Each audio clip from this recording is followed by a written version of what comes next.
kamarites, meron tayo ditong bawang, sibuyas, at saka fishball. Meron tayong repolyo, cauliflower, carrots, and bell pepper. Tayo ng mantika. Sa gasgas na kawali. Kailangan natin gawin ay maglagay ng bawang sa mainit na mantika na nakalagay sa gasgas na kawali. Ayan guys. Ayan nyo guys, pag kumita na yan, meron na yung bagong kawali guys. Hindi pa kumikita, wala pang budget guys. Hintay lang. Next, sabuyas. Sa English na to, onions. Onion. Yan, sumabay na yun.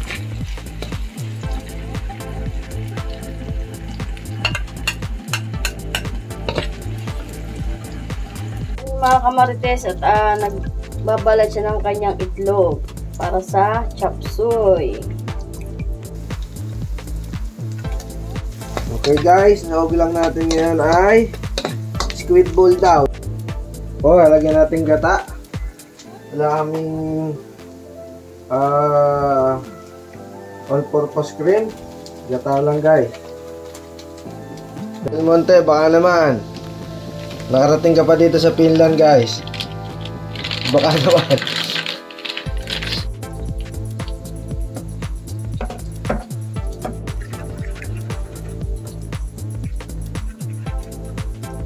Halo natin ang gulay.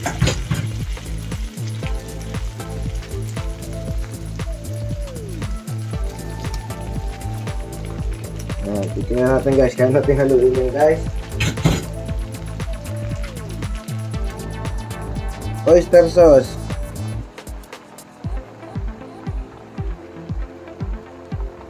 Halo na natin yung gata natin guys.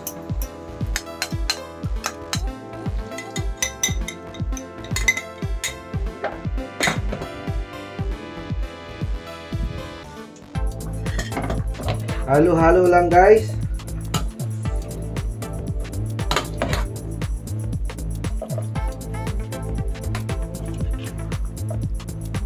Nakapantay yung ano niya guys, lambot. Hindi natin siya lulutuin mabuti. Kailangan ay medyo half, ano lang siya, malutong.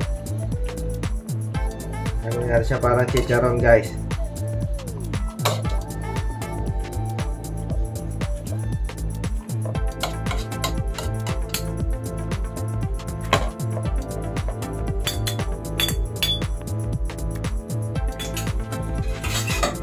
Takpan muna natin ng mga ilang minuto guys para maano yung init at maluto din yung ibabaw.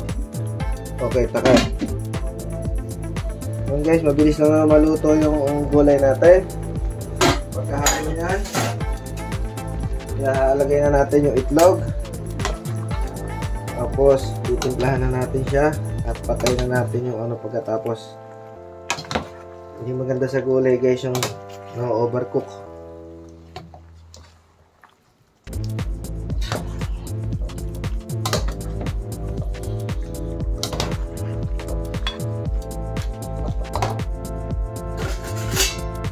Natin kung ano kailangan idagdag guys.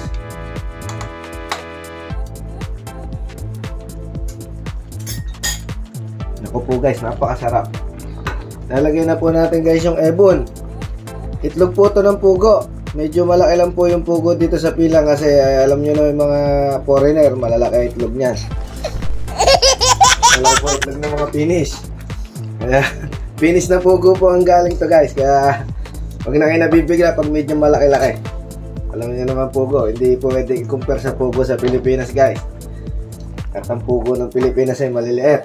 Kaya maliit din ang itlog ng mga Pinoy. Mga Pinoy, ng mga pugo. Yan guys, haluin nyo lang ganyan guys.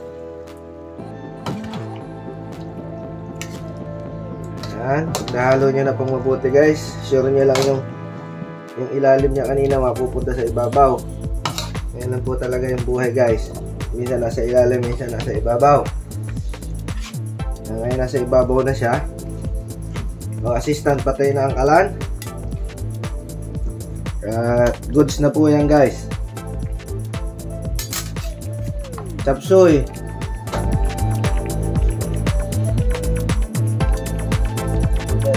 Ganyan lang itsura niyan guys. Gas-gas lang yung kawali niya, pero goods na goods yan guys.